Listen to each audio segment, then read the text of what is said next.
What up, guys? Welcome to episode 27.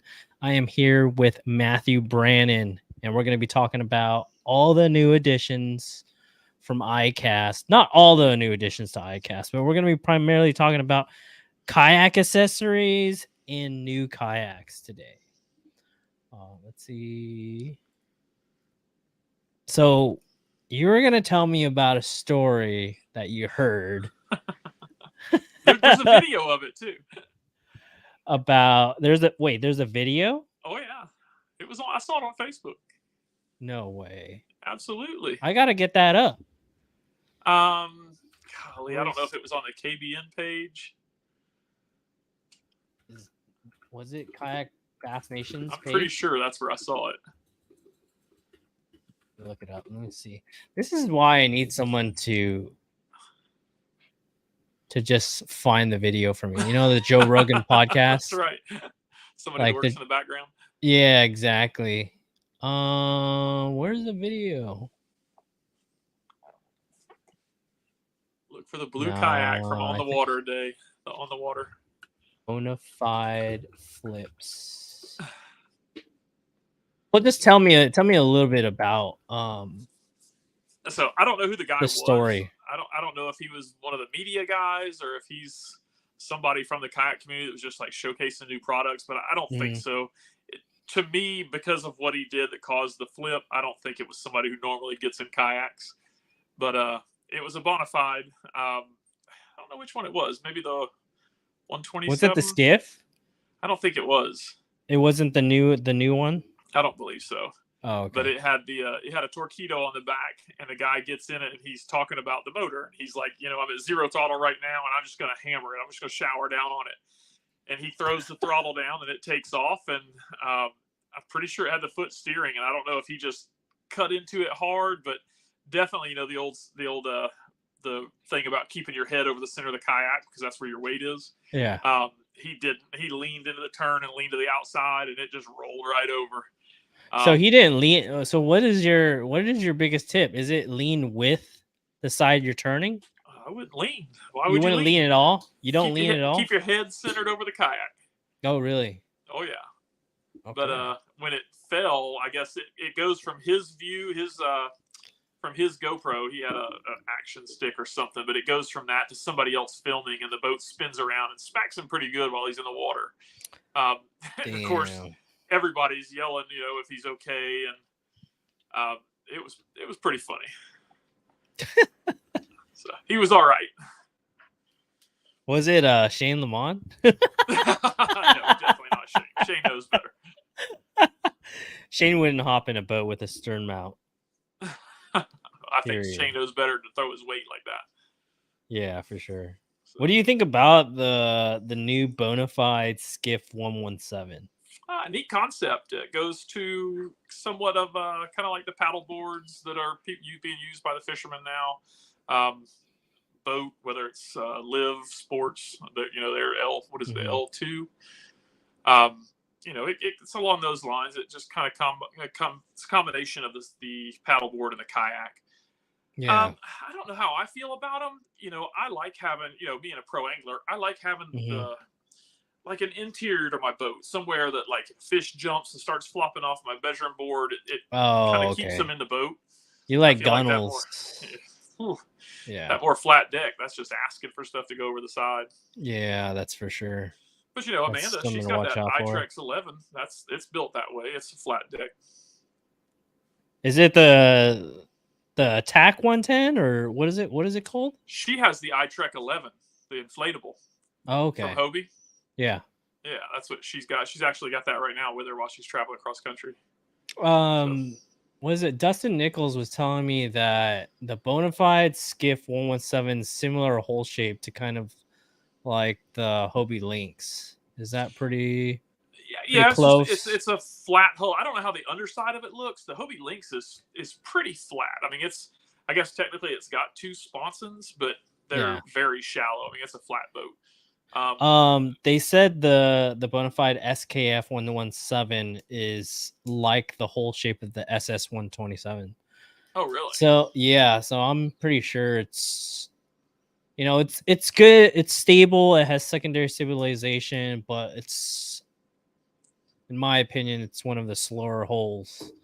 And with being 11 foot 7 inches, I think that's the length. Don't quote me on it, but I don't know if you would put a motor on that besides maybe a stern mount.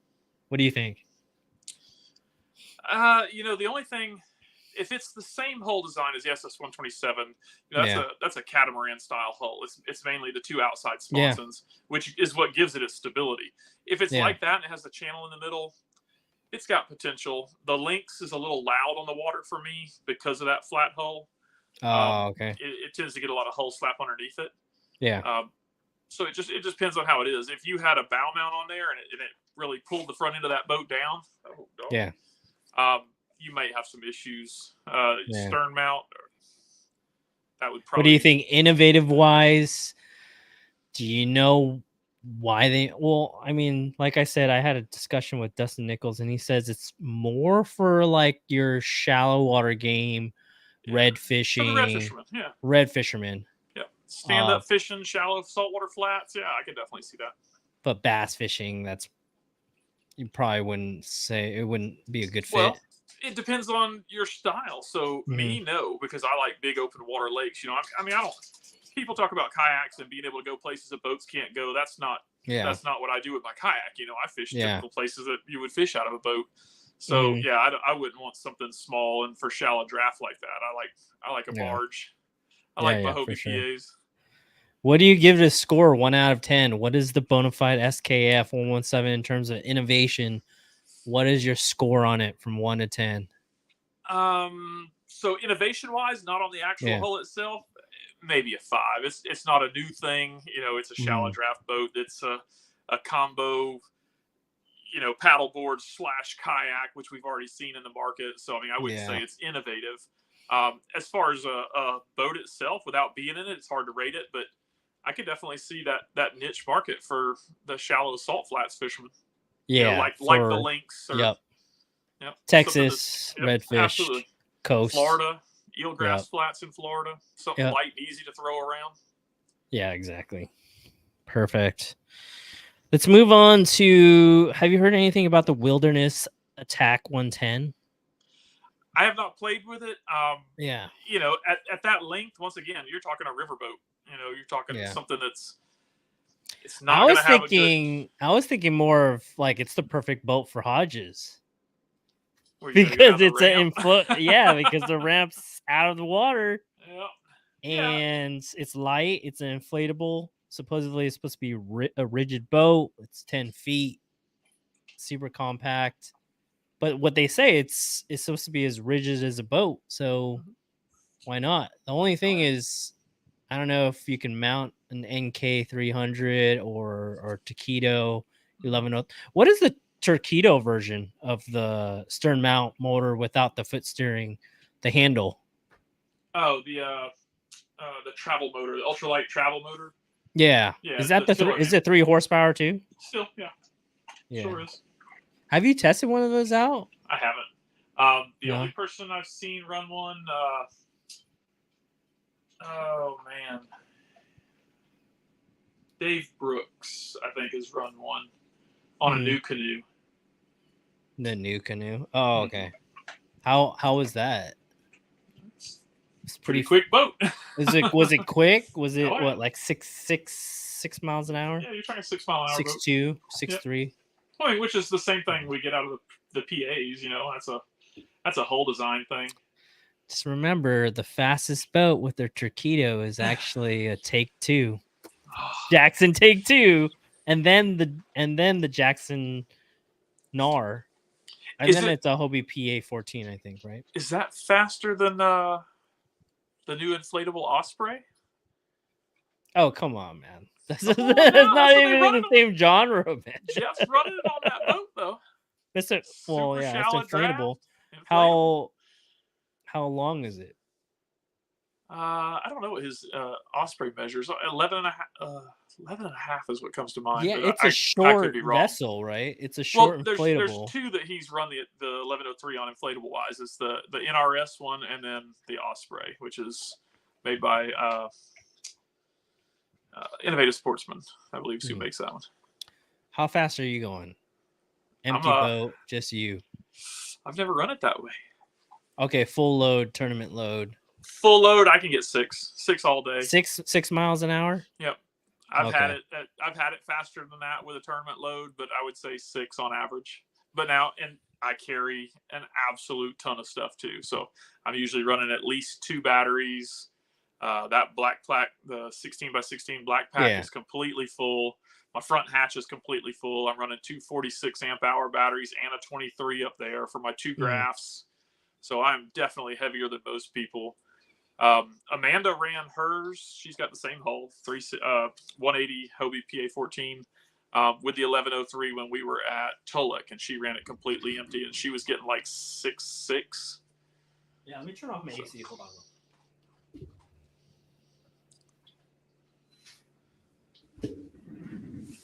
It's getting hot these days. You're telling me. Oh my gosh. Did you see that video where I fell off the kayak? I did. Dude, I don't know if you saw that. I'm not wearing any pants, just underwear. It's too hot, man. It's too hot. Too much information, huh? No, they're boxer briefs, they're as good as shorts. But yeah, I took a dump in the water, man, and it felt good. I bet. We were out today on the bass boat. Travis and I went up to Lake Sonoma to run the bass boat, and Travis so I told Scott, him, I right? said, man, yeah. Old herring. Yeah, I told him, I said, man, I could just about get in this water right now. Yeah. Wait, what lake did you guys go to? Sonoma.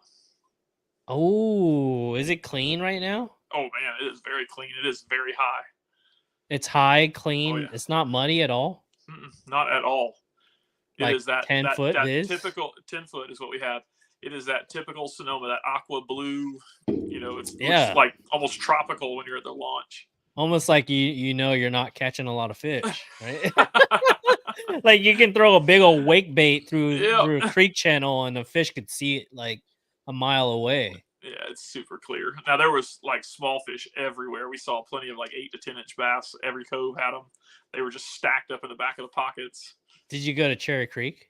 No, we just put the boat in to run it because I just got it back from getting it fixed. Oh, okay. I got some bad gas. I'm gonna have to drain the gas tank, and I probably fouled the plugs today. I'm gonna have to change the plugs and the fuel filter. I mean, that gas is a year old, been sitting in that boat. But how does it feel being in a bass boat? Oh man, it was fantastic.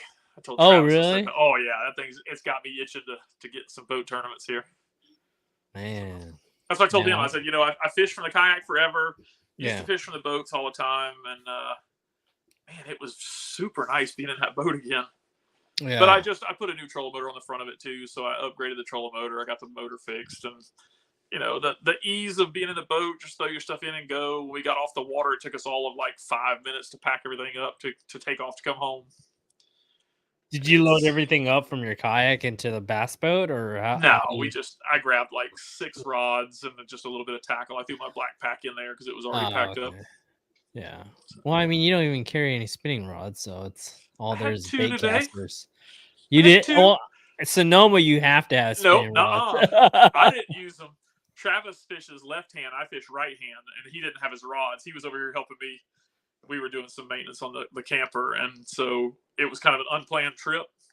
So I don't have left-handed reels. So the solution was he fished my 2 spinning rods while I threw everything else. And he switched the handles, or what? Yeah.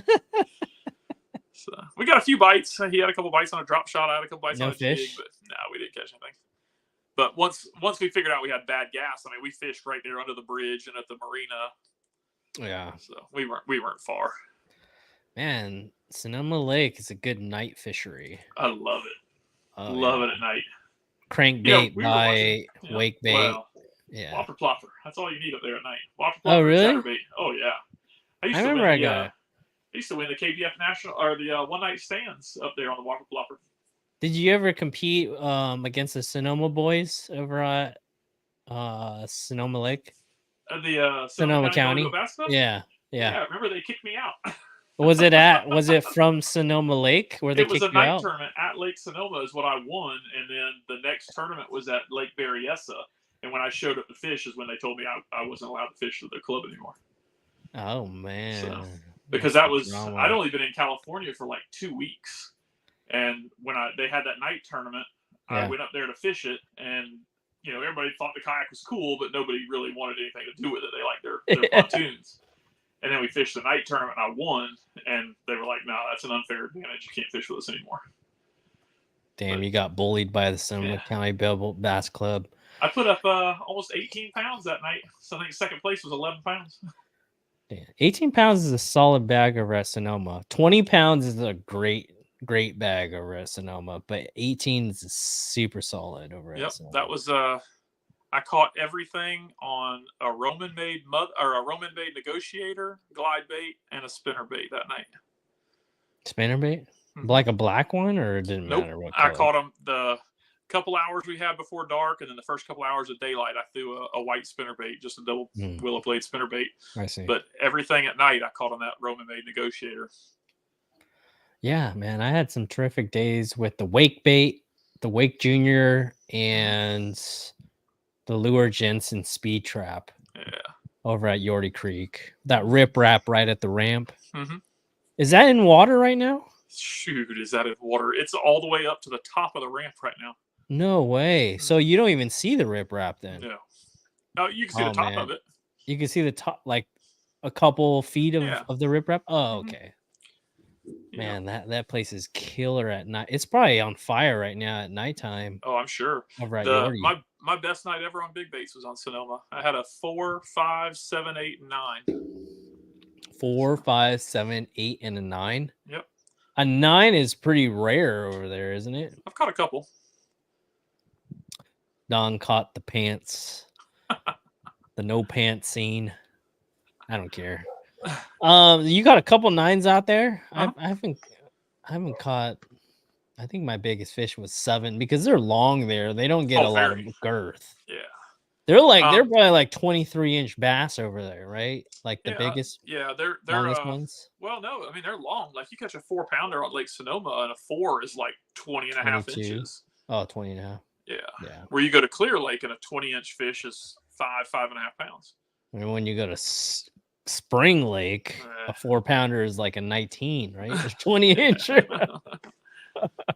You go to Fountain Grove, then. I don't go to Fountain Grove. There's nothing. Nothing exists that's 20 plus over there. No, I don't go to Fountain Grove. All right, let's get back on track. We talked about a little bit about the Attack 110, but you don't know too much about it, right? No, I haven't seen a whole lot on that one yet. There was 2 main players at Icast this year, and that's what everybody was talking about. Oh, yeah. Well, let's just move on to that. What is the better boat, the Titan X or the Old Town EPDL? Which boat are you jumping in? Man. If you didn't have a sponsor, if you weren't affiliated with Hobie, what boat would you jump in? The Titan X or the Old Town EPDL Big Water? I would probably choose the Old Town. Dang. And I'll tell you why. The native, the Titan, obviously I haven't picked this one up yet. It just came out. But the native Titan has always been just a huge, heavy barge. I mean, I helped Greg Blanchard load his. Now, this was years ago at Comanche one time, and that thing was so heavy. Mm-hmm. I told him, I was like, I don't know how you do this by yourself. And I don't know that. There's something about that video when I saw Greg Blanchard in the Titan X 12.5 and had a bow mount, a stern mount, dual graphs. I was like, this is nothing like Greg Blanchard. No, absolutely. Like, he doesn't like that kind of minimalist. Setup. Yes. Yeah. One graph, no forward-facing sonar. I mean, he carries a bunch of rods depending on which lake he's on. But he goes. He frogs. He carries a whole bunch of rods, but you won't see him in that big tuned-up barge like you're talking about.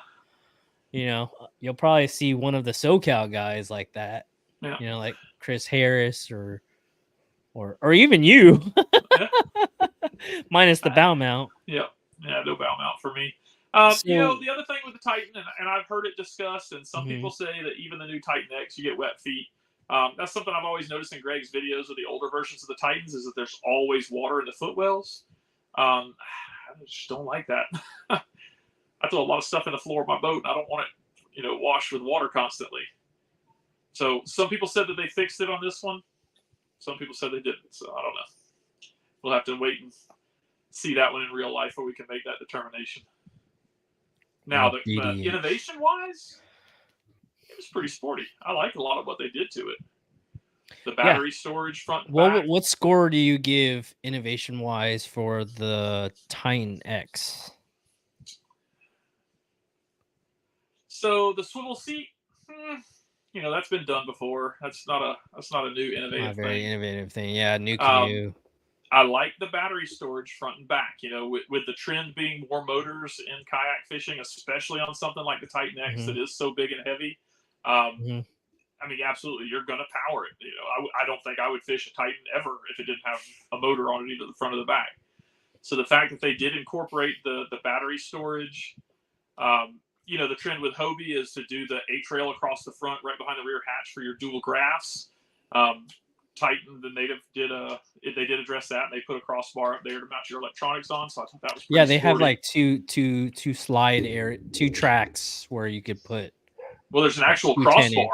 There's a crossbar on the Titan X? There is a crossbar just behind that front hatch. Just like, so it sets up just like the Hobie with the A-trail up in front of the dual graphs. Oh, okay. I thought it was that's cool. I thought it was molded into the whole, like, two tracks. It looked like it was a bar. Oh, okay. Could be wrong. Yeah, on Greg's walkthrough video, I'm pretty sure it shows it's a bar. But, I think they addressed a lot of what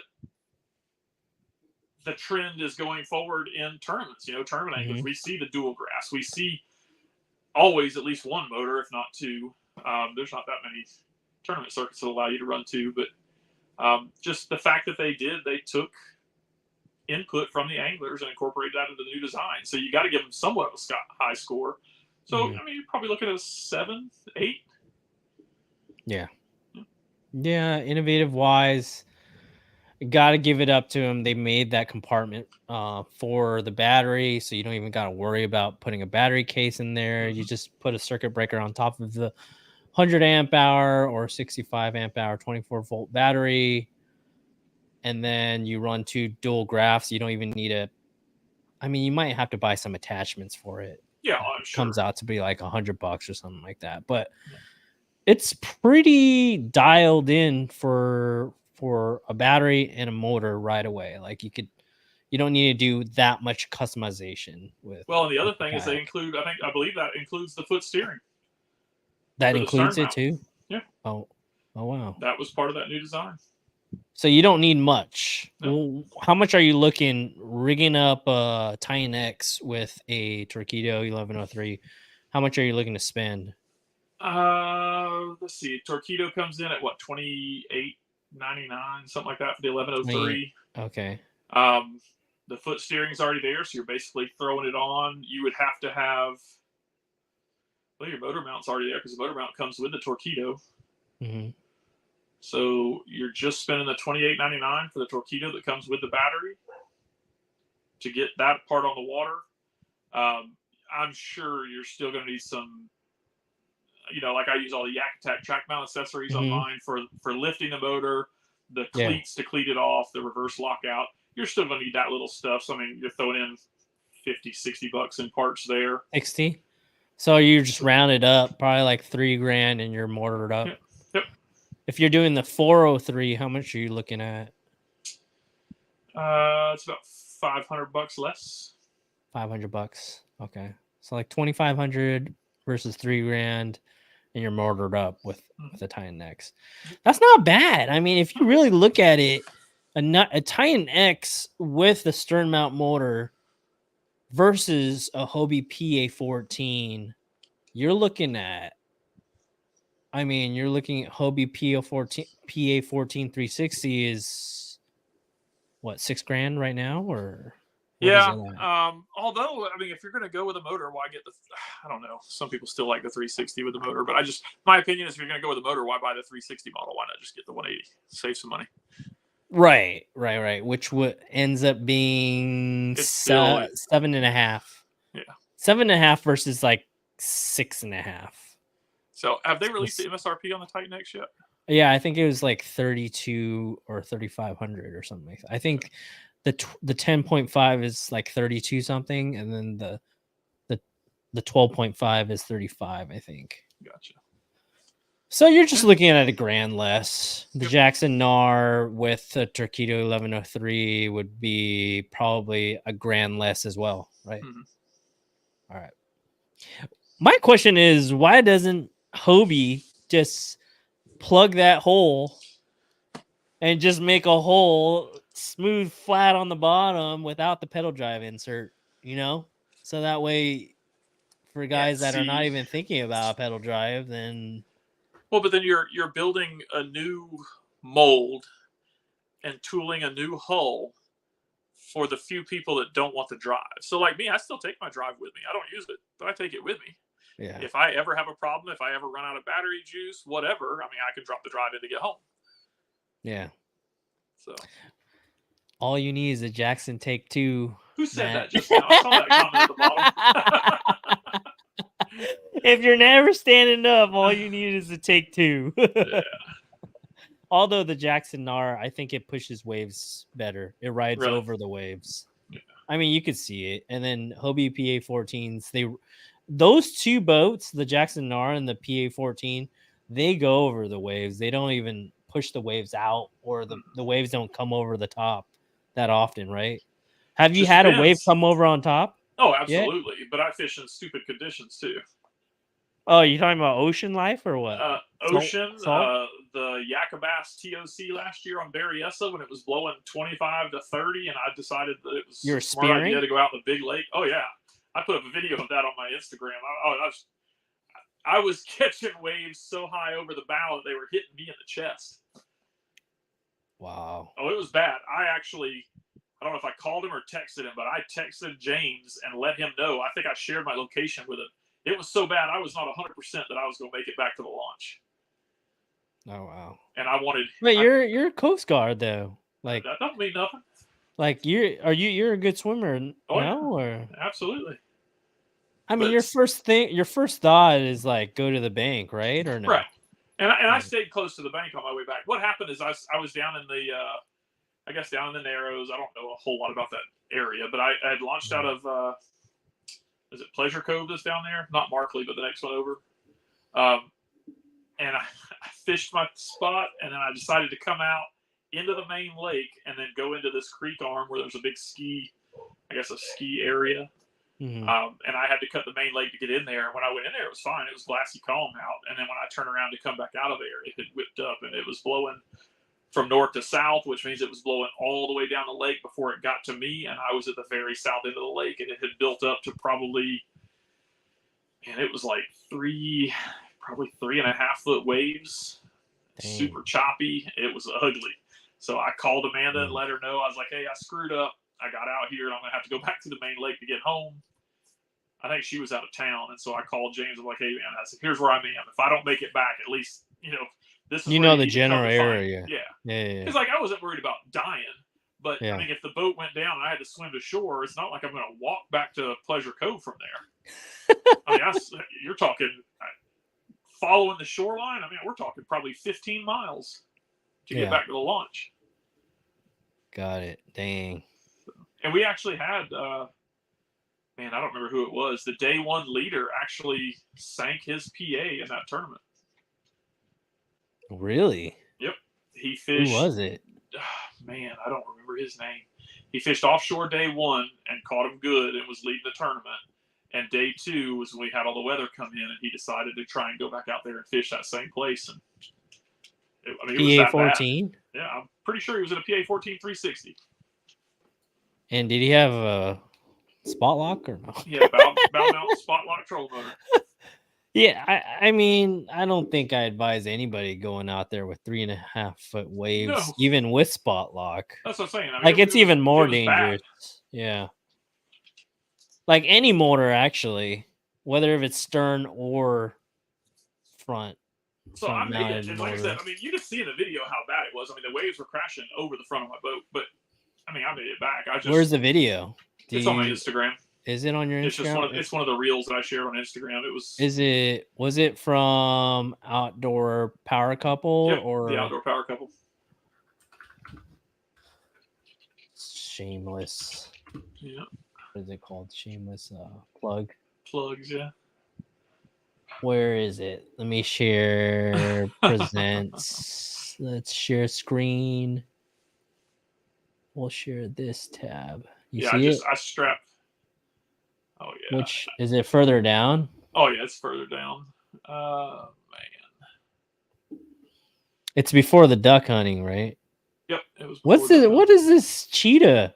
Is that a Nah, cat or a it's a cheetah? bobcat. A That was at bobcat? work. Yeah, there's a whole series of pictures and videos of bobcats. Is it before the Jeff Little trip? Hold on. I think you. Oh, is it this one right here? Yes. Yeah, That's it. Oh, come on, man. Oh, it gets bad. Yeah, like I said, I strapped everything down. I put the seat in a low position. Oh, Yeah. Like I said, it was pretty sporty out there. Like I said, I'm actually trying to cut across the waves. I couldn't run the troughs basically because the shoreline, the angle they were coming in. So I was trying to like 45 them as best I could. Yeah, but still, you had to spear them. You're spearing them. Oh yeah. There's coming over the top. Are you full throttle several. right there? No. You couldn't do full throttle because it caused the nose to dive too much when you ran down the backside of the wave. Are you hesitant? Why are you hesitant to just go nose down right into the wave and spear them? You think that your boat would take more water in the hatch or what? Well, it was cold. I mean, I'm decked out. I'm in like full gear right there. The face was soaked. It was running down the inside of my jacket. Oh, that was a big one. It was pretty sporty out. And did you have your coffee that day? Oh yeah. But like I said, I dropped the seat to the low position. I strapped all my rods in. I put everything away off the deck. Oh my gosh. I've been in that before, but it's always sketchy. I mean, you don't know. You take a wave wrong and lean just a little bit in the wrong direction, and it's done. It's easy to roll a boat. Yeah. Oh no, for sure. Yeah. If I was in my bona fide in that weather, you got to be focused. You got to have a paddle in your hand. Yeah. Well, and you're steering constantly. Actually, you know what? I didn't have the 1103. I had the 403 on that boat. Oh, okay. Did that make a difference or no? Not really. Dude. That was dang. Yeah, but you see the waves are like there wasn't a big time in between the waves, right? It's a short period. It's a short period. Yeah, you always have to be focused, right? Yep. And like I said, it was like you said, I mean, it was focusing, trying to steer into it, trying to lean to make sure you stayed centered over the top of it as it threw the boat side to side. I mean, you can see how much I'm moving in the seat. Yeah. But yeah, it was fun that day. I mean, you caught them day one, but because of this weather, you didn't catch them on day two, right? You're sitting 7th or 6th or something. Yeah, like that, I was top 10. I finished in the top 10. That last year I fished. I think San Vicente was the only tournament I didn't have a top 10 finish in last year. It's because you didn't have live scope. That's right. Exactly. I didn't have live scope.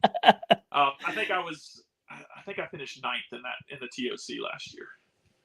Because I told James, I said, just tell me I finished in the top 10. He's like, yeah, you're in the top 10. I was like, all right. So how many fish did you catch with all those waves that you're spearing? Where I fished, it wasn't like that. It was calm where I fished. In that one, I caught a bunch that morning. That was mostly spooning. I was catching them on the Magnum spoon. I was catching them on a Duh spoon. And the 9-inch? No, I guess 7 mag. It's a 7.5, I think is what it is. Oh, okay. And then I was catching them on a 1.5 ounce Castmaster that I swapped the hooks out to a feathered treble in the back. 1.5 ounce, you said? Mm-hmm. And are you just stroking it and letting it fall like a flutter? Not the Castmaster. The Castmaster is a funny spoon. I don't think I want to talk about that one right now. Is that like trout fishing? You just cast it, just slow roll it? Yeah, somewhat. You just slow roll it. Yeah, but I caught my fish early for the most part. I caught a giant catfish that day. That video's up on there too. It just, I don't know. The second day, I didn't have. Day one, I caught them on that mini mag spoon. I think that's where I got my big fish, was on the mini mag spoon. And day two, I couldn't get them to bite the mini mag. I could see them on live scope, but they weren't reacting to it. So I had to throw the Castmaster and the Duh spoon to get them. Oh, I see. I don't know. Don's A-rig asking didn't if work. it got better. Did it get better in the narrows once you got into the Oh yeah. narrows? Oh definitely. Because Oh, like I said, okay. that wind was blowing north to south. So as soon as I turned that corner, and I think you can see it in that video, the corner that's coming up. As soon Yeah. as I made that hard right, I was fine. I mean, It it was was still calm. blowing, but it Oh, okay. wasn't calm at all. But I mean, it was nowhere near what it was. I wasn't spirit waves anymore once I turned the corner. Oh Yeah, a lot of man, people on day the two things we struggled do. because their fish were offshore fish, and on day two you just couldn't do offshore with the weather like it was.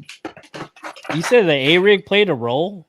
Not for The me. day two. I want to Oh, say, I think it was Daigo that was catching them on the A-rig, and I thought it was so crazy because I could not get bid on it.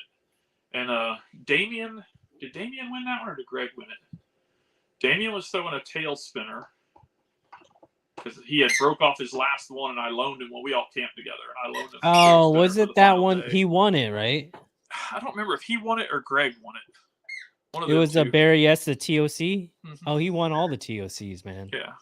So he must have won it. Yeah, I think that's the time where he Carolina rig a square bill. I think. That was the time. No, he caught Berryessa. He was catching on a tail spinner. Because like I said, well, that too. Yeah. That too. But he wanted to give him something new, so he was Carolina rigging a square bill as well. We all did. That was what was funny. We were all at the campground. I think me, Taz, and Damien all had Carolina rigged square bills tied No up. way. Yeah. For that TOC? Yep. Or you know what? Maybe Greg was the one that was throwing the A-rig and Daigo was dragging a little swim bait. It was one or the other. But I couldn't get bit doing what they were doing, which I thought was crazy because we all basically cycled through the same techniques. And what worked for one guy didn't work at all for the next guy. Damn. The TOC. Man. I think I could have made the TOC if I got those points over at McClure. I'm still in my underwear, by the way. So you said the tie and necks, you wouldn't go with it. No, what about? And you would give them a 7 out of 10 for innovation? I'd probably give them a 7 or an 8. Yeah. Just because they had some really key stuff that they brought in this time. Yeah. So. And they listened to the anglers. Yep. They made it pretty seamless for an angler just to add on 2 graphs and a battery and a motor. Made it pretty easy for them to just get started. They don't need to buy tons of accessories to get that kayak motorized at all and to put electronics on it. So it's a pretty good hole. It was probably costly for them to make that hole. Yeah. Probably like $100,000 or so. Yeah, I mean there's a lot that goes into the tooling of those molds. You know, Yeah. We'll it's not no like RoboWorm mold or anything like that. You're not plaster of Paris on that one. Well, what do you give the old EPDL Big Water in terms of innovation? What do you give? So I like the idea. Obviously, e-bikes is the big thing now. We see them everywhere. Are they the first to do it? No. Who was it that did it before? Was it not 5? Somebody else did that where you had the pedal drive that you could also drop a motor into. It did not take off. I mean, it didn't catch on. Nobody did it, but I think it was probably Vibe. No, it wasn't Vibe. Or was it Feel Free? One of the two, right? I remember it was a cartridge that you slid into the pedal drive to make it powered. Oh, okay. I don't know. But I do like the fact that on this one, you can go from strictly pedal to pedal or electric assisted pedal, and then they have what do they call it? Cruise control. Yep. At 5. You can actually throw it and go. Yeah. I like that. I like the support that Old Town gives their anglers, on their staff. I like that the Johnson Outdoors being the parent company for Old Town, they have all the money to do the R&D, so I would assume, or I would like to think that system is going to be, I don't know, I don't think any of them are bulletproof, but dependable as much as it can be. So I do like how they support their anglers through tournaments, and they give back to the community for sure. Yep. And they support a lot of the local clubs with giving kayaks away. Yeah, for sure.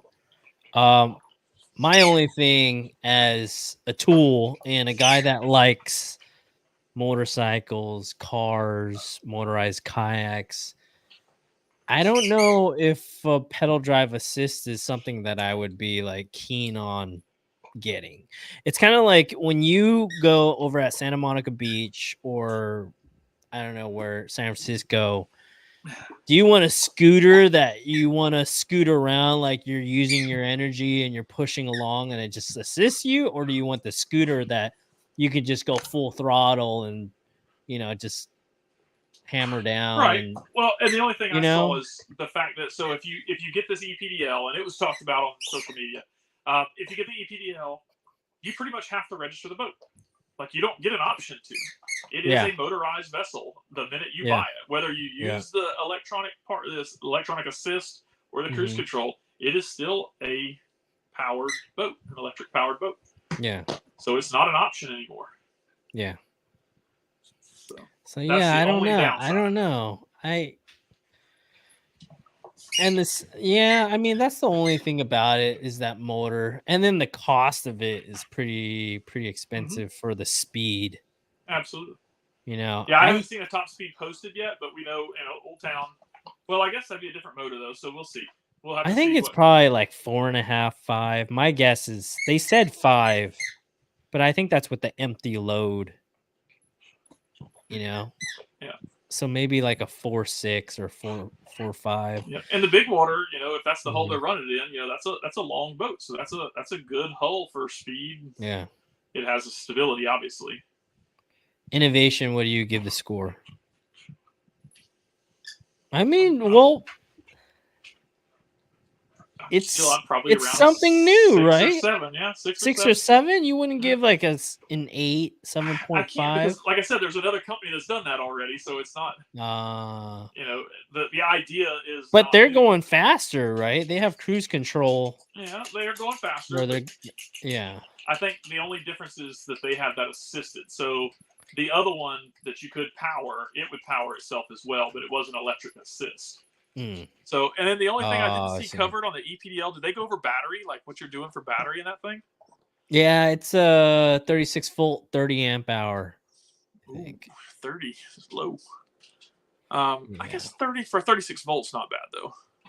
They said you can run probably 2 to 3 hours at full speed during ideal conditions. Yeah. So not the greatest, but okay, yeah.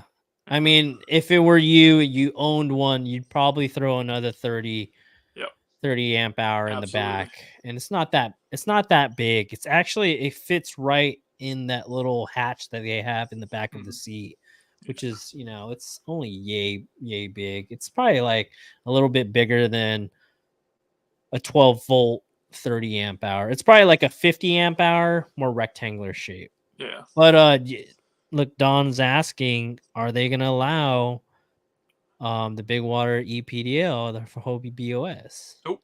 There's no way. Yeah.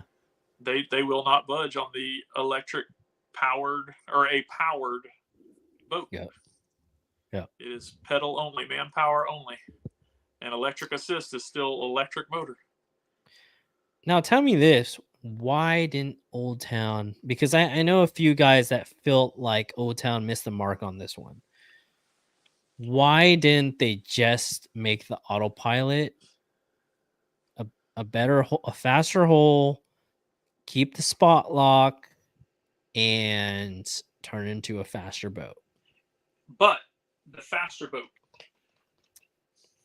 that Old Town autopilot is a 12 volt motor. It's only going to go so fast. Yeah. So why didn't they change? Maybe have a 24 volt. That would be about autopilot. Your only option. Of course, even then there is hull speed, and there's a max hull speed for every boat. These are all displacement hulls. These aren't planing hulls. And there is a maximum hull speed that you will reach on any one of these that at a certain point, doesn't matter how much horsepower you put on it, it's not going to go any faster. So do you think the overall strategy with this big water EPDL is that they didn't have to change the hull at all with this new PDL drive, and it saved them more money, so they didn't have to create a new hull shape or anything? That's possible. It gives another option to the consumer. my thought on it is, so from an angler standpoint, what tournament angler is going to go, I want to get into kayak fishing on the tournament scene, and I want a motorized kayak. Mm-hmm. So right now it is either a bow mount, if spot lock is your thing, or the stern mount Torpedo 1103 or NK 300 if you want the stern mount for speed. So it's either spot lock or speed. What does the EPDL? What does the EPDL provide? Neither. Yeah. So that was my only thing on that hull. Is like, okay, so why come out with that one? What did that do? And for you and I kind of think similarly. It either has to have one or the other. The advantage of spot lock or speed, and it doesn't have neither of them. That's why I was thinking, like, why not pick the Titan X at that point? It's just it doesn't have the speed. It's gonna run at a max at 5 miles per hour at a light load, as if you were just throwing 2 rods in the boat or something like that. Probably 5 miles an hour, easy. But I don't know.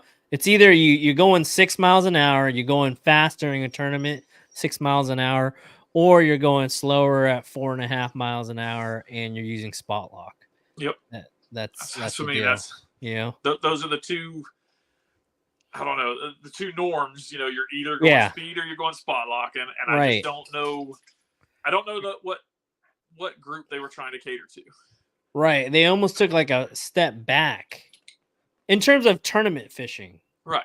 But if we're talking about, someone that just wants to go fishing and he's a striper fisherman, a crappie fisherman or something like that, he's not tournament fishing, then I could see where it fits into that target market. Oh, possibly. Just not the hardcore angler. And that's the opposite thing of what Native did, because Native with the Titan X went for the hardcore tournament angler, and they built a boat catering to the tournament crowd. Hardcore. Yep. Hardcore. 2 graphs. 2 motors. Yeah. Or the ability to have 2 motors. Yeah, the ability. And maybe, and honestly, as a tournament angler, I would like to slowly build my kayak instead of, all right, let's buy 2 106s, mount them up front. Let's buy a bow mount and a stern mount at the same time. I don't think I would ever just go 100% down on absolutely not. You're talking $20,000 into a boat at that point. Yeah, but even $6,000, spending $6,000 on, I guarantee the Old Town EPDL is not someone's first kayak buy or purchase. They must have been in like a 106 PDL maybe, and they wanted some sort of assist deal. Well, so most of these boats don't generally fall into that first kayak thing. Most people come with the attitude of, I want to get my feet wet. I just want to get something that gets me on the water to see if I like it. So they end up in a paddle kayak, a 10-foot paddle kayak. Yeah. And that's why the old deal was, so many people got into kayak fishing and didn't like it because they bought the wrong kayak to start with and then hated it. And, then they don't ever want to go back. What do you think about this statement? Joel saying maybe those PDL Old Towns are for ocean anglers. I don't know anybody that fishes off an Old Town in the ocean to know how they handle the big waves. Well, they do fish the big waters. What's that guy's name that makes all the accessories for Old Towns? I forgot his name. He has a YouTube channel and he sells like a whole bunch of accessories for Old Town big waters. And they're actually ocean fishing, like big ocean, not bay fishing for sandbags. No, they're big ocean fishing, with big waters. Up here, Northern California, Hobie rules the ocean fishing, hands down. You go to any launch you want along the northern coast up here, and it's like a Hobie meet and greet. Yeah. Like I said, for sure, I understand that. I understand that. I don't know anybody that does the Old Towns out there. Man, are you saying Old Town has to create an ocean boat now? I'm definitely not saying that. Well, right. I fish the ocean out of my pro angler, but it is not the perfect ocean boat. any kayak will do. I mean, I've seen guys out there in 11-foot paddle kayaks, but they get tossed around. And what do you want to see? What do you want to see for 2024? From who? Like any kayak brand. What do you want to see from Hobie? Or what do you want to see from any company, any kayak company? What is your the ideal kayak? A dry hull, obviously, so the interior stays dry. Scuppers are a must, but no standing water in the hull.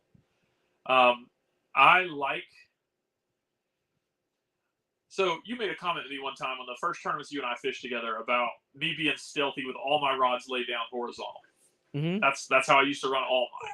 Now, since I put the foot steering kit on there and I have moved to the Yak Attack Black Pack, I do run my rods up like everybody else does behind me.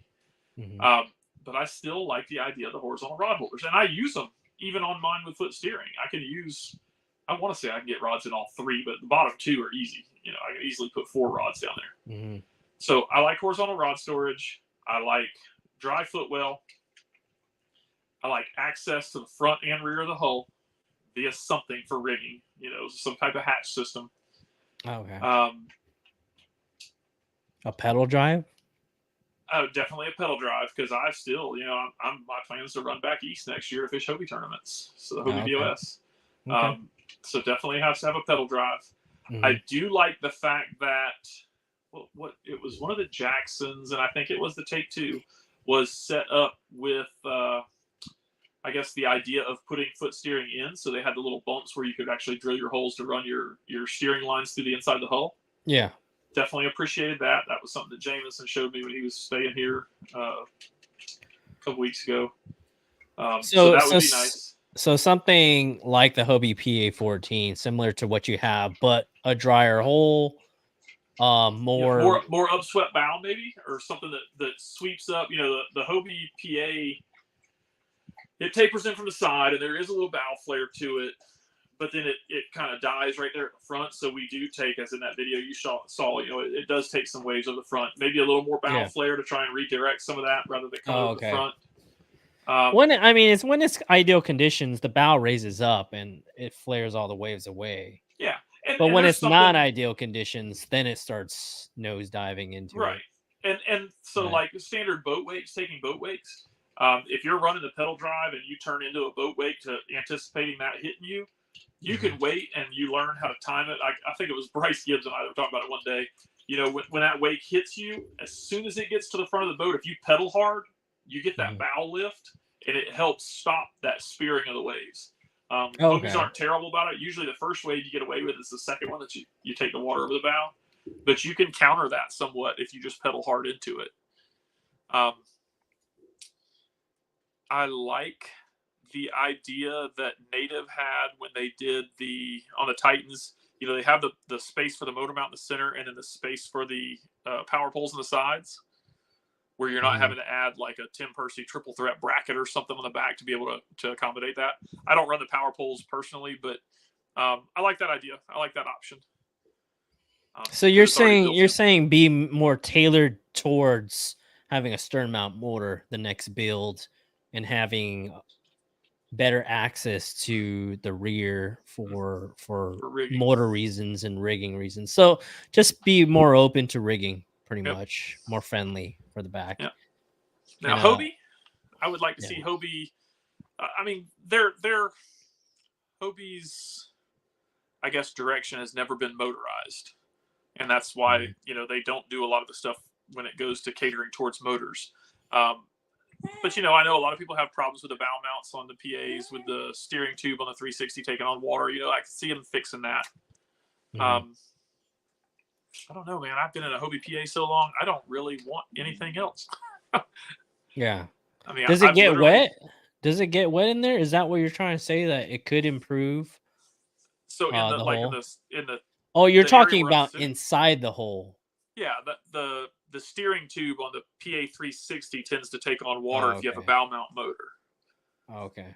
But like I said, that their idea was never motorized kayaks, so they did not cater to that. That was not. But that's what you want, though. You want to motorize something that's more tailored to rigging up.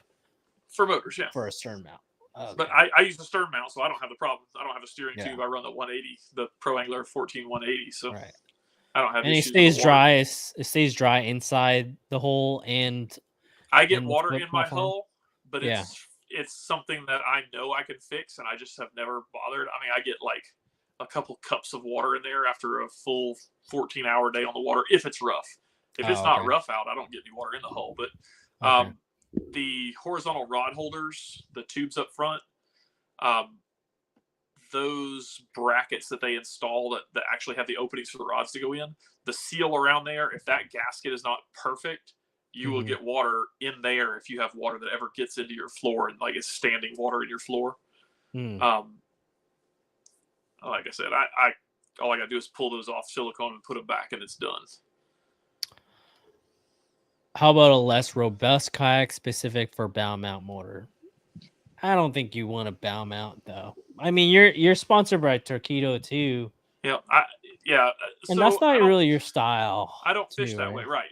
Chris Harris, I've said that on the podcast before. Chris Harris is a big drop shot guy, offshore structure fishing, with the finesse techniques, and so spot lock plays a huge part for him. Like you said, that's not me. I fish offshore, but that's not a primary thing. I like to run banks, so the stern mount makes more sense to me. Yeah, I mean, if you had a bow mount that went about the same exact speed as a Torqeedo, and you had the spot lock option, would you still? Let's say Torqeedo came out with a bow mount, it had spot lock. You're going about maybe 0.5, 0.3 miles less an hour. I would let's say you're going 5.5. I don't like the idea of the bow mounted motor. So when you run a bass boat, do you ever soak a bait in a bass boat, or do you fish different in a bass boat, or are you still like 100? You run bank with the trolling motor? Yep. Yeah, I let Travis run the motor today, the trolling motor, and he even asked me a couple times. He's like, "Hey man, am I going too slow? I know you fish fast down the bank." I was like, "Yeah, you're fine." I mean, that's just me. I just put a 80-pound thrust on the front of that boat, and 40%, you go 100%. Usually 40 to 50, but I mean, you're talking 2.5 miles an hour, So your gear ratios are like 7.5 to 1 and above. Yep. You don't the standard I buy is usually the 7.2, I think is Shimano. That's the standard that I buy. You don't run 6.3 at all, or 6.3 to 1. Nope. Wow. And I don't crank, so I don't have any need to go down to like a 5. Y'all can keep your crankbaits. Unless it's a square bill or a lipless, I ain't got no use for it. Oh, that's a good one right here. Max Lee says Torqeedo make a bigger battery, so you can just run one battery all day long. That'd be a cool idea. I don't see them doing it. That's not to say they won't. Yeah, they've already upped it once to the 915, which is the big battery right now. Do you have 4 of those big batteries, or do you have 4 of the smaller batteries? I have 2 big batteries, and Amanda has 2 big batteries. She's back into the fishing scene now, so she has her batteries, and I have mine. I don't see them doing that, and the only reason I say that is like, and I mean, we've talked about it, so. I mean, I fish tournaments. That's what I do. And I will run wide open from blast off to my first spot, which is usually a long way away to try and get away from the crowds. I can fish all day, and I can manage my battery to make it back on one battery. Mm-hmm. For the average person that's going out that is not a hardcore tournament angler that has the power hungry issues that I have, I mean, one battery's fine. I mean, you can go 4.5 all day, right? Oh yeah, absolutely. At all day 4.5, you're at like but then 23 miles of range.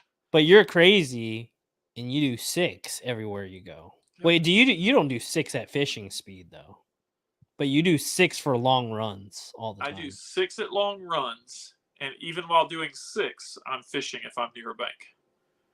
You're fishing at 6? I will take a spinner bait or a chatter bait, and I will hit pockets just as quick as I can going down a bank.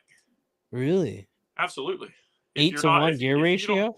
If you no, just a 7.2. How does it catch? Like, are you able to catch up to the bait and actually move the bait? So obviously you're moving the bait, right? But I mean, you're throwing it at 45 out the side of the boat, so I mean, you're not having to reel faster than 6 miles an hour. But I will say, you only get, if I'm 20 yards off a bank and I'm hitting it with a spinnerbait at full throttle when I'm running that Torqeedo, I'm only fishing for the first 3 to 5 feet, and then it's just burning back to the boat. Yeah. How successful are you running 6 miles an hour and catching fish? I mean, it just depends on the fish. If the fish are up shallow on the bank like that, I mean, absolutely. There's plenty of fish that you catch within that first 5 feet of reeling a bait in. Yeah, that's crazy. Yeah. I mean, 6 miles an hour and you're fishing. If your bait's not in the water, you're not catching fish, right? Yeah, that's true. So that's crazy. That's why I don't like that. You rarely find me eating or drinking in a tournament unless I'm making a long run somewhere, because I don't stop. Yeah, I'm slow then for you, because I'm going like 4 miles an hour. I'm like, no, that's too. That's because you have a bow mount. Too fast. That's too fast to fish. No, I think for me is because I like slower gear ratio reels. So by the time I cast, I like casting not 45 degrees. Most of the time I like being parallel with the bank, casting out like that, and then just slow rolling a crankbait or something. Yeah. But I can't catch up to it, if I'm going 4 miles an hour. But I'm not fishing at that speed. Like, I'm not going all day at 6 miles an hour trying to catch my fish. Yeah, That's just if I'm running. Like on the Delta, you run down the Delta. Yeah. You're making that run from, I don't know, Paradise up to White Slough, and you're passing these little tule points and stuff. Yeah. Rather than just blowing by them, I'll flip a spinnerbait over there and burn it for the first 3 or 4 feet, and then just. That makes sense. That makes sense, especially if it's a shallow water fishery. I mean, if it's like 2 feet all the way back, they're gonna hit it. I'm not gonna throw a drop shot, and wait on it to sink while I'm running. You're not gonna be fishing like 10 feet of water. No, at 6 miles an hour. It's something on the surface. So, a horny toad, a spinnerbait, a buzzbait, something I can fish pretty quick coming back. In shallow water, because you need it to be on top. Otherwise, I mean, at 6 miles an hour, if you let, let's say a spinnerbait, if you let a spinnerbait get behind you at 6 miles an hour, I mean, it doubles your rod over, trying to get that thing back. Oh, yeah. So you got to have something that you can burn back. All right, so I mean, we can briefly touch on it. There's Newport Batteries just released their Bluetooth batteries, lithium batteries at 24 volt and 36 volt. They don't have Bluetooth for a 12 volt, but I'm guessing is because they're tailoring to only stern mount motors for Bluetooth. Right. Not very innovative. That's to address the fact that, the Torqeedo throttle tells you your battery percentage, like where you're at life-wise. Yeah. And the Newport throttle does not do that. So you're just kind of guesstimating how much power you got left. So by coming out with a Bluetooth, it gives them that ability to say, hey, I'm at 50% battery. I should probably slow down a little bit. So not very innovative, but they're listening to the anglers' complaints. It addressed the need. I mean, that's all you can ask for a company, right? Yeah, addressing customer complaints or just making their product better. But it's not a new thing. There's plenty of batteries out there that have Bluetooth technology for years. Yep, exactly. Z-Pro had Bluetooth for a while now. Yak Attack Track Pack. Have you heard of that one? I have. Cool little box idea, the stackable. And, yeah, I like it. What else? Is there any downsides to it? Be truthful, because we could be locking eyes on this one. Is there a downside to it? I guess it depends on how you use it. I think the downside to it, huh? I said I'm not sponsored by it. No, Amanda's on their team, but I'm not. I think it's a good concept, but I don't think it's kind of cool, but it's a less attractive attachment for your kayak. I think they could have given it a little bit more thought, making it a little bit prettier. It's kind of like, you drilling 2 holes to the track mount, right? For the track mount, you get a Tupperware, 2 drill holes into the Tupperware, bolt it down with track mount, and then you just put it on your track on your kayak, and it's a box. You know what I But let's mean? say you did something a little more innovative, like let's say you mounted a track under your raised seat, and then you use the track mount box underneath your raised seat, and you can now slide it out, similar to the junk bin on the Bonafide or the Well, junk I drawer. mean, that would be kind of cool if they made an attachment on the track, Yeah. and then you just slid the box on, and then you could slide the box off like a quick Right. release box. Yeah. But the way that they have it is almost kind of like, right? Isn't it just, it's just stationary Yeah, it's there? just stationary. Like you have to loosen the bolt, and then it takes off Yeah. the whole entire thing, right? But it Yeah. allows you to mount that box like so. Something like an Outback that has the panels on top with the track mount in them, like where the handles are. You know, you could mount it there, and it gives you a storage bin that's readily accessible. You can throw your. At the end of the day, at the end of a tournament day, I've got 10 pounds of lures laying beside my seat that I've cut off. You know, it gives you something to throw all those in. You know, the old coffee can idea. But I do like, and Jackson makes something similar, is that multi junk box that you just put on the H rail, or you put on the Hobie rail, and then we have a track quick release where you just take it off, put it in the car, put it back in, have your plastics in there, your junk, whatever, and it's well thought out. You know what I mean? It's all of it's a cool idea. I just thought they could have made it a little bit more attractive. Well, and I have the same thing from Hobie. You know, Hobie's got the bin, the storage bin that fits on the H rail. It'll hold. Yeah, I thought it looks cool. I think both are cool. Jackson's and Hobie's storage bin that you put on the side. And Hobie's has a little top tray that you could take off, so you could throw lures in the top of that tray as well. Yeah, it's nice. Yeah, we use. It's nice. I got a couple of them. Yeah. Other than that, I think we covered everything. What do you think? What is the winner of Icast for kayak products? Whether if it's a kayak or a product, what is the true winner in terms of innovation, or not even innovation, just like addressing a problem?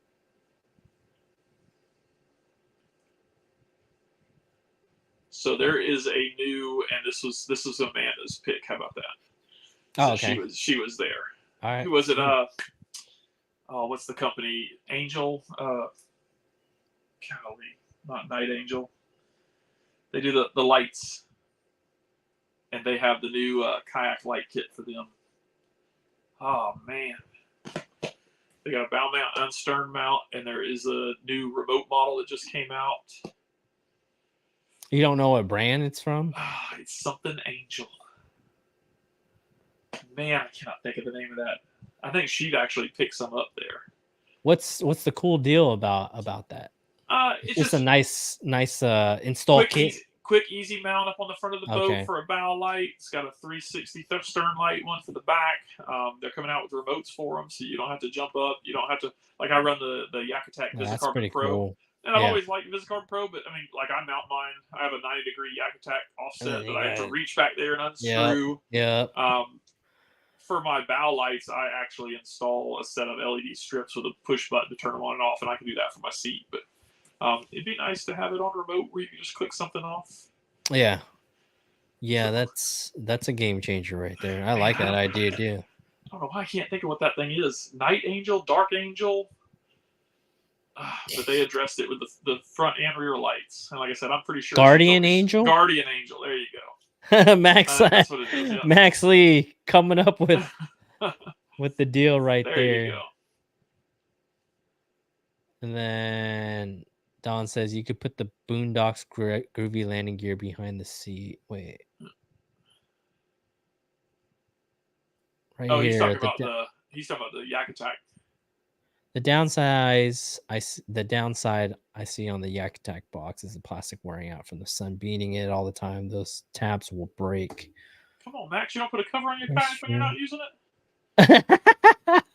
Carver covers, baby. Get a cover. Protect your Wait, what cover are you talking about? Carver covers. Carver covers? You don't use the Hobie cover? I use a Carver. Both of our boats have Carvers on them. I think that's what my bass boat's got on it too. Carver cover. Carver covers. They make them to fit the kayaks. Yeah, maybe. I think Dawn has them too, huh? Dawn has the same. Dawn's got a cover. I don't know if it's a Carver or not. Maybe not. I don't know. They're relatively inexpensive. How's fishing for you though? Have you caught any big uns? I know Sonoma wasn't ideal, but big old catfish. Clear Lake, baby. Nighttime at Clear Lake right now is like Catfish City. I went Friday night. I caught 5 bass and 5 catfish all night. Are you catching them on top water, like wake baits? No. Oh, jigs. No, I can't talk about it, man. We got a tournament coming up there. Spinner bait. Oh, do you? Yeah. A Clear Lake tournament? Yeah, September. You're not coming up? What tournament is that? That no sandbaggers that Yakabass is putting on. What is fish from no sandbaggers? Yeah. Is it that event that you the one that you wanted to create? Oh, yep. Okay. Yeah. The night tournament then, right? Well, it's from Saturday morning. I want to say we can launch and start fishing at 5 a.m. and it runs until 3 or 4 on Sunday. You can fish as much as or as little as you want in that time. So it does. It gives you a full day, and then Sunday normal will be from daylight until 4. Yeah. But it also gives you the nighttime if you want to fish on Saturday night. You know what? I just want to visit Matthew Brannon, man. and I just want to get on the bass boat and fish. Come on and fish with me. Do you have live scope on the bass boat? Not yet. Not yet. Oh man, you gotta install the cradle. Uh-huh. Yeah, but the 10-inch is way too small for a bass boat. No. You need the 86-16 XSV. Nope. Yeah, dude, you need to go check out Fishing with Norby's channel on YouTube and see how he takes care of that. What happened? He's got a pretty sweet rig on his boat. He's got a Camus that he's got decked out. I know, but like, what graph is he using? I want to say it's the 106 that he uses. What? That's too small. Nope, not if you see the way he's running it. Is it like on a little platform where it's right next to his face? It raises up, it folds up, and it's got both of his right graphs. In front of it's got both of his graphs on it. It's like maybe, I don't know, maybe as high as his stomach. I don't know, man. I still think having 1080 full HD and having a 16-inch or 15-inch like monitor that's full high definition, seeing a better splash on your bait, seeing a bigger target on your screen. There's something about that 16-inch, man. I don't think I would ever go bigger than a 12-inch graph, ever, for any reason. Well, there's the 8612. Yeah, yeah, if I was going to build a bass boat, the kicker here is, like, I would have to be fully invested in boat tournaments at that time. I wouldn't spend the money on all that stuff as a hobbyist in the boat world. But if I could build the boat that I would want, I would probably do one 12-inch on the console and probably 2 12s up front, one Garmin and one Humminbird. Okay. And then what's the console? That would probably be a Humminbird. Yeah, because you want those two to talk. I am sold when you set on a waypoint. Humminbird mapping, exactly. Humminbird mapping is Lake Master charts you can't beat. That's the whole reason I run a second graph on my kayak. Is it 99.6% accuracy? Absolutely. And Garmin, even with the chart chip, the Garmin mapping is just not that great. Damn. We go to Maloney's next weekend. I promise you, I can pull up my Humminbird and my Garmin side by side. That's the mapping. Yep, the mapping. Just the charts. But what about side scan and down scan? Is Humminbird has an edge on Garmin? Not in well, my you don't opinion. even know. Not in my opinion. You do. I do know. You have you ran the Garmin transducer, the GT56? I have run the GT54. Uh-huh. And the Mega Side Imaging side by side. I have a video of that on my page too, in Spring Lake, looking at offshore rock piles. And which one do you like better? So, in the fishing community in general, most people say that Humminbird has the best side imaging. Mm-hmm. I think Garmin is every bit as good as Humminbird when it comes to side imaging currently. And that's with the GT54 transducer.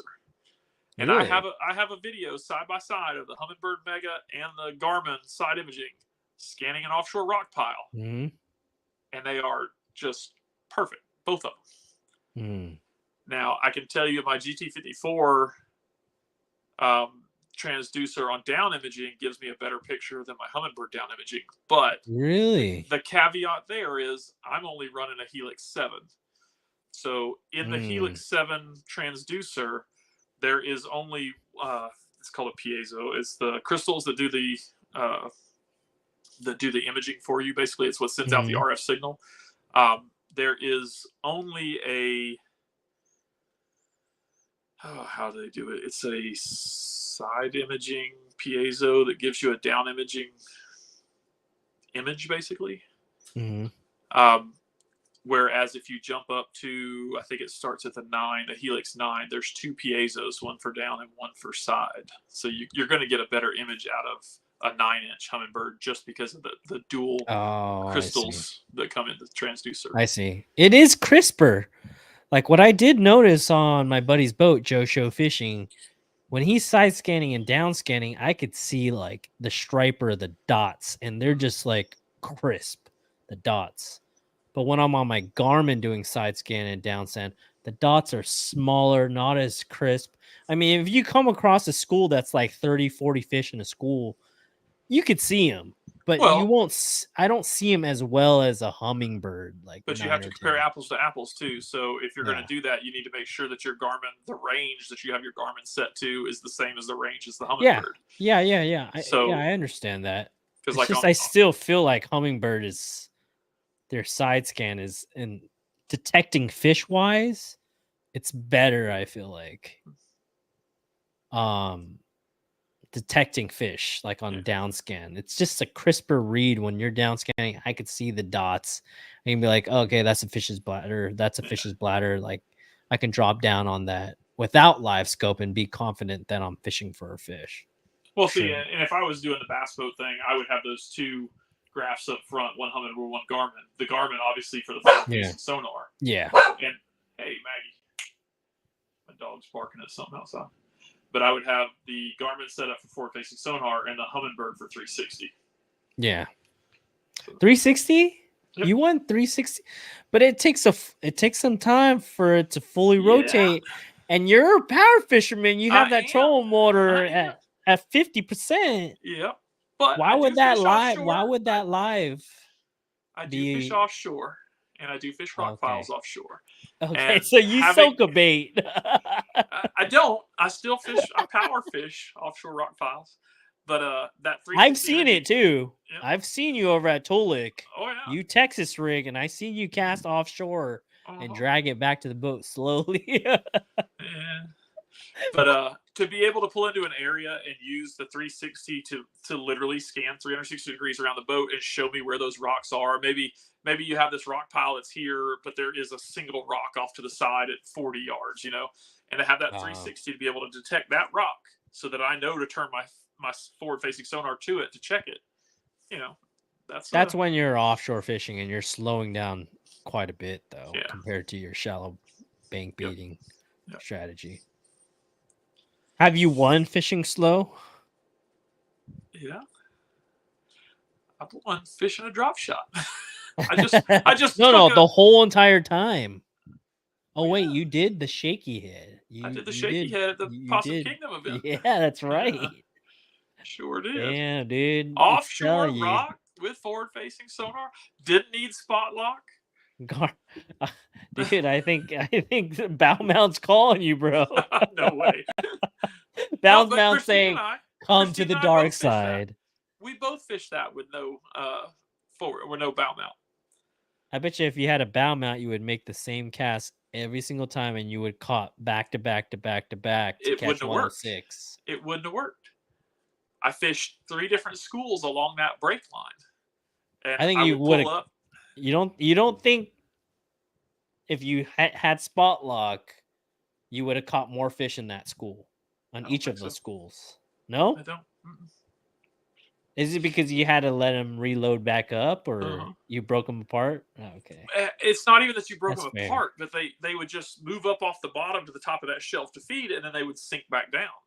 So you only had a few moments each time to make that cast. So you just went to each spot. You casted when they were Yep. on I the would pull on up, the top scan of them. the ledge. Yep. When they were I on the would top of the ledge, you would cast them, and then you I would would get pull up and bit. scan them, and if they were down in the bottom of that trough, I didn't cast. Yeah. I went to the next school, and I just kept going back and forth on that ledge, checking those 3 different groups. And see, and I did that all on motor with foot steering, no drive. I didn't ever put my drive in Texas. Mm-hmm.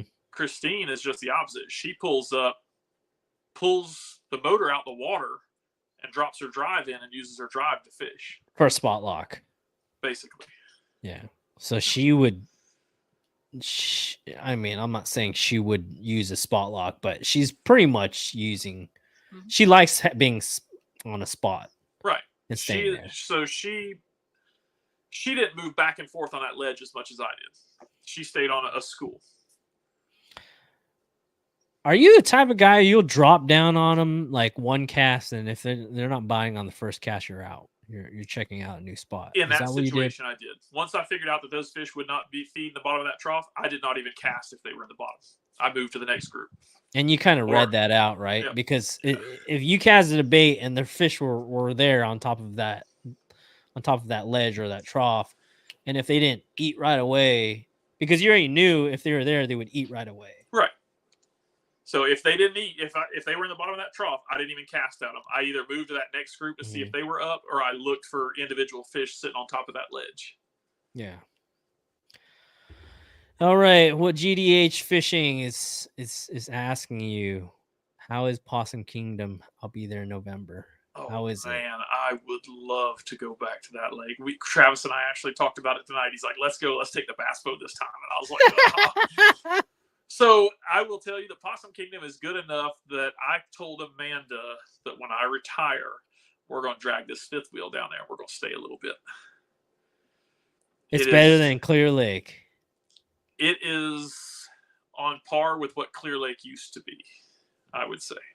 What? Yeah. I mean, you figure I put up 106 inches, and that wasn't the big bag of the tournament.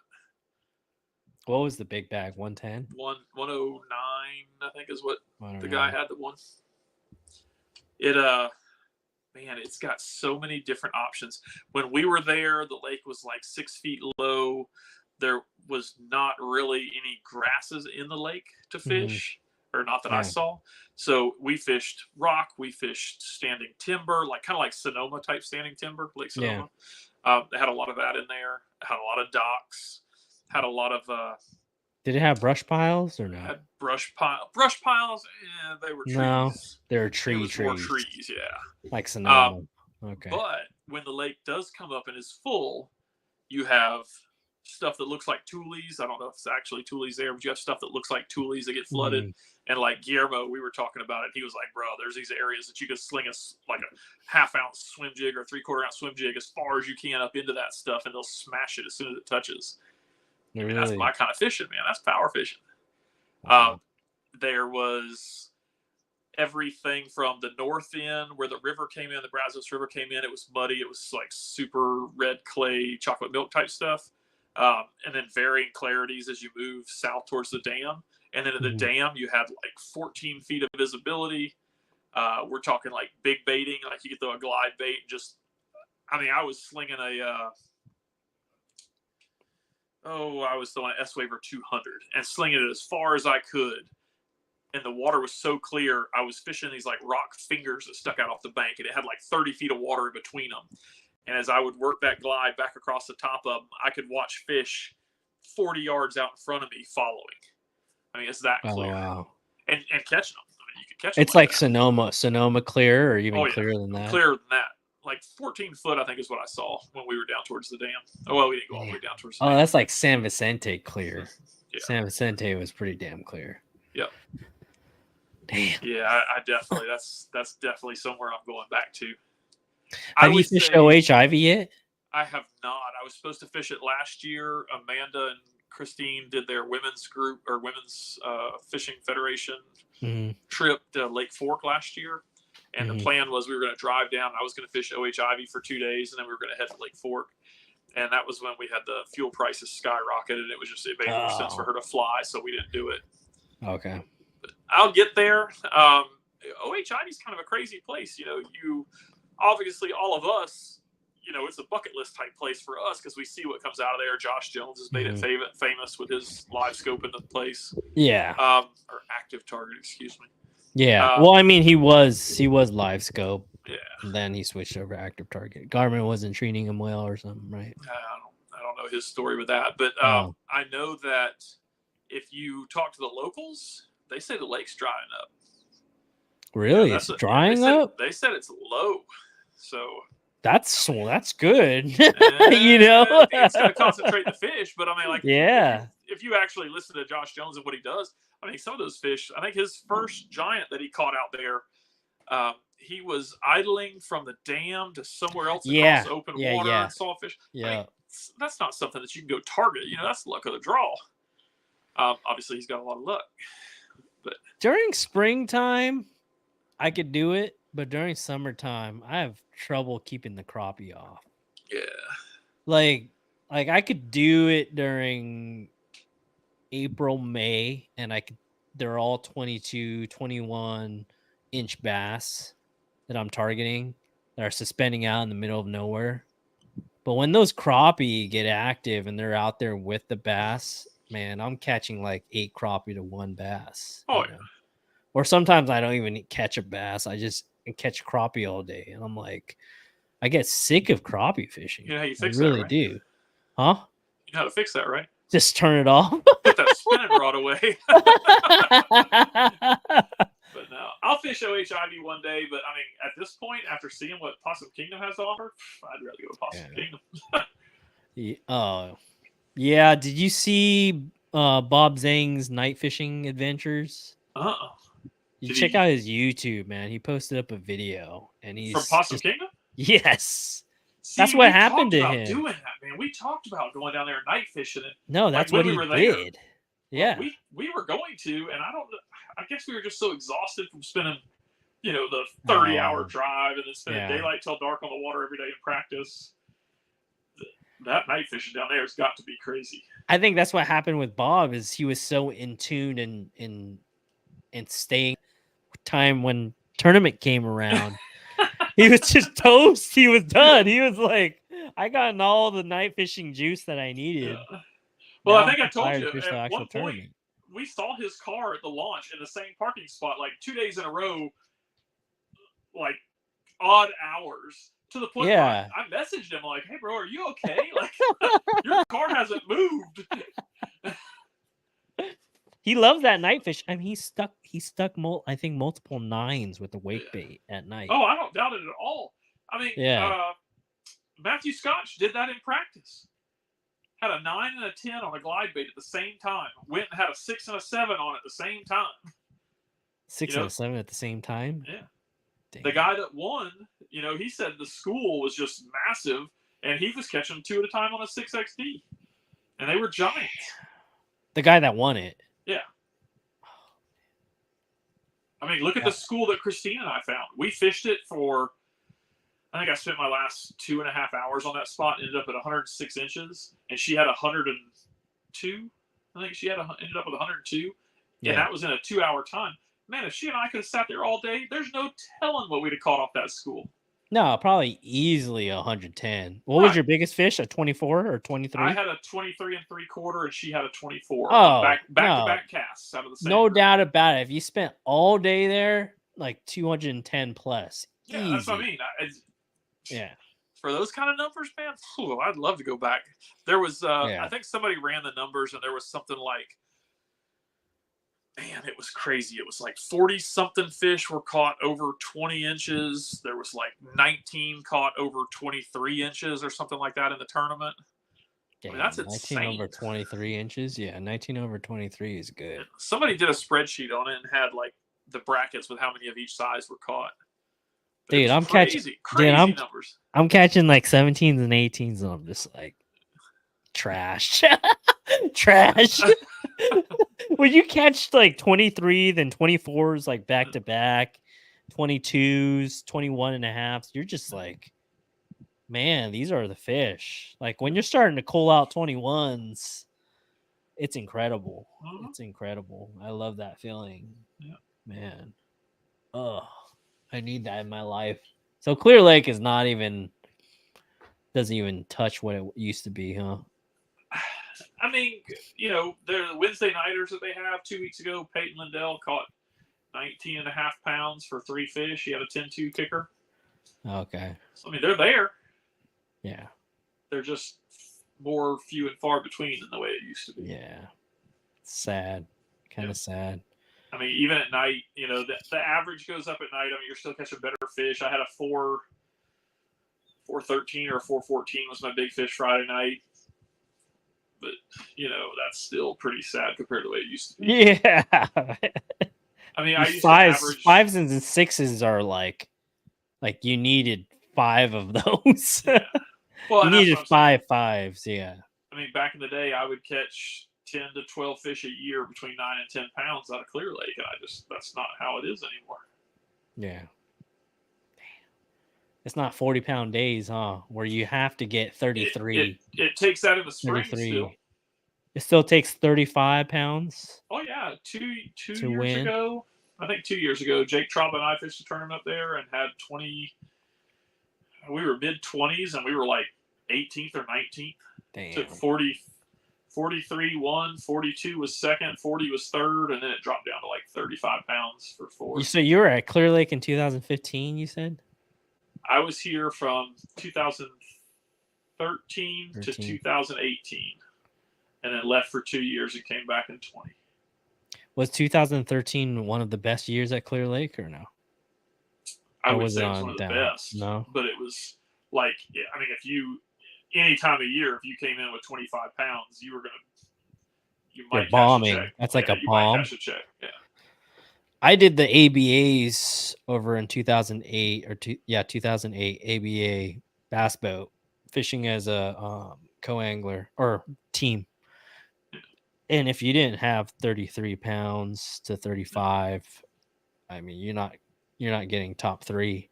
You'd have to be in like 29 to 32 to be like third place. Man, Jason Cullen. You remember Jason? Jason Cullen, yeah. Yeah, in the belly boat. I remember being at work and him texting me pictures. And he's like, just caught another 9. Just caught a 10-4. Just caught another 9. I'm like, oh, dude. Man. Yeah. It was like you and Jason are like homies probably. You guys are because he fished right here at Spring Lake all the time. Yeah. But man, I remember him at like 8:30 in the morning. I was teaching class at the Coast Guard base, and he's at like 40 pounds. I was like, golly. No way. Oh yeah, he caught over 40 pounds at Clear Lake or Clear Lake. Spring. He caught him at Clear Lake, and I'm pretty sure he was over on Henderson throwing a football jig. Yeah. But it was just an insane morning. Like every 10 minutes, he was upgrading again. I'm like, God, I think he had 2 double digits that day. Wow. That guy is a stick. He always catches doubles, double digits. I think he's got 4 or so out of Spring Lake. Where is he at? You know when I remember him? He's in Oregon. It's that yellow truck. It's gone now. It died. Finally. It's gone? Oh, yeah. No. Yeah, he's up in Oregon. He's a trout fisherman now. He doesn't bass fish anymore. That's horse crap, man. How can you be a trout fisherman after catching double digits? That dude, he moved out to the middle of nowhere.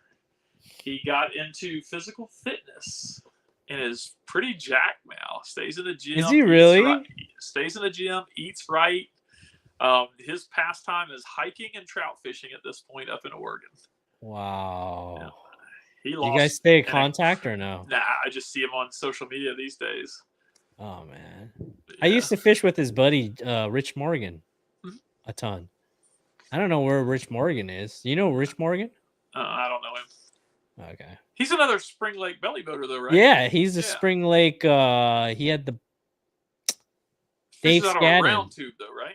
No, Dave Skadden. He's fishing out of a float tube Dave Skadden pontoon boat. Okay. No, I don't know. There's a guy out there that still fishes out of a round tube that I talk to pretty often. He's got like a pet swan at Spring Lake. What the heck? he brings tortillas and feeds the swan tortillas, and when he fishes, the swan won't leave him alone. So all day long, it's him kicking along in his pit in his boat, and the swan just follows him. Man, times, man. I went night fishing over at Spring Lake, dude. You can't do that. I have though. I'm always going to slip in there with a kayak. There's still a big group that does it at night from the shore. I couldn't keep them off of like a 7-inch Senko. I'd throw a 7-inch Senko and catch 12 inchers and 11 inchers all day, man. I caught like over 50 fish. There was not a cast like I can keep them off during the nighttime. Those fish are nighttime eaters. Oh yeah, I'm sure, because it's so much pressure. Yeah, I fished it the other day. I caught a couple, but I mean, it's not fishing great this year. It's not. Is it a flip? It's a flipping pitching bite a lot of the times, man. You got to get back there. I caught a 3 and 4 back to back, and that was about the only thing I had the other day. And it was a punching, tough lake. and it was, when I say punching, I mean like ram the Hobie as hard as I can up into the toolies, and then punch another 10 feet back into them. Are you talking about the toolies where you launch and then you go to the left and then you go all the way back to the towards north end, and then it splits the two coves? Yep. That toolie right there. Yep. But I mean, if you're fishing the edge, you're not doing a whole lot. I mean, they are back in that stuff like 10 feet back in that stuff. Well, I mean, when the water's moving and the bait goes in and out of those toolies, they're on the edge sometimes. Yeah. It just depends on conditions. If it's cloudy, then they're probably roaming around in the middle of,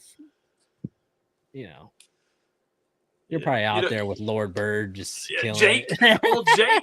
Yeah. Jake kills it, but Jake gets to fish during the week because he works on weekends. So he fishes during the week when there's no pressure. Yeah, exactly. He hasn't been on Spring Lake a whole lot this year. He's got a few out of there, but he's been fishing somewhere else. I know where he's fishing. Oh, I do too. He's probably fishing north towards the Russian River, right? Something like that. Where there's multiple lakes. Multiple lakes. Actually, I haven't had a good experience over there, but I caught some big ones out of there. I had a 7, which apparently for over there is pretty good. I caught that on a Baca burrito. No way. Yep. Isn't it mud over there? No, it's clear. I wonder if we're talking about the same spot. We are, for sure. Oh, really? It clears up? Absolutely. Oh yeah. I don't think I fished it when it was clear. So you may have fished it back when the river blew out the levee and it got muddy. I don't even remember the name of the pond, but it's multiple ponds, right? Yep, sure is. Okay. It's close to my house too. Is it? You live near there? Uh-huh. Oh wow. It's it takes me about 15 minutes to get there from the house. How far are you away from the Outdoor Pro Shop? 45 an hour? No, like 20 minutes. 25 minutes. 20 minutes? Uh-huh. 20 minutes north. 20 minutes north, and you work, and where do you work? Petaluma. Like Two Rock though, so like I'm out towards like going towards Bodega and all that. Oh, that's a fun drive. That's a cool drive. I do back roads all the way there. I run through the country to get to work and go home. You're probably getting fog all day over there. Yeah, it's nice. That's fun, man. Keeps it nice and cool out. All right, Matt. It's been good talking to you, man. Yeah, man, absolutely. Yeah, we'll have to catch up. We'll have to go fishing. You know what? Let's go hop on your bass boat. Tell me when the frogging time is going on. It should be going on already. I don't know why. UFC is in 2 weeks, and I don't even know that I'm going to fish it because the frog bite's so terrible. UFC, that's a frog tournament, frogs only frog tournament, challenge or Ultimate Frog Championship or challenge. And Clear Lake is hosting it. No, it's a Delta event. Every year it's a Delta. Oh, it's Delta event. Any frog you want, as long as it's a hollow body, you cannot modify it. So it's got to be fished how it comes out of the package. I want to do that Clear Lake. And they split it though.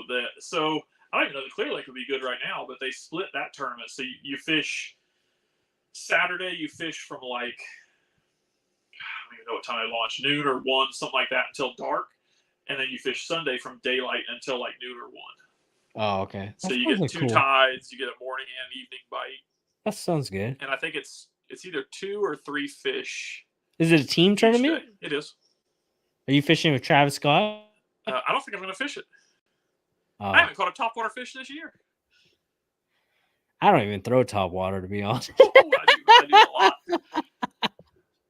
I tell you, my go-to baits, man. A-rig, glide bait, 2.8 Kayaks, drop shot. That's all I need. I don't throw Senko, man. I don't throw it. Like, the only time I will throw it is probably over at the Delta or something like that. For sure. But yeah, it's come been a on hell up. of Let's a go. year. All right, man. Maybe for my birthday, I'll come up. There you go. All righty. All right, checking out, Matt. All right. Talk to Good you guys talking later. as always. Always. Let me end the broadcast.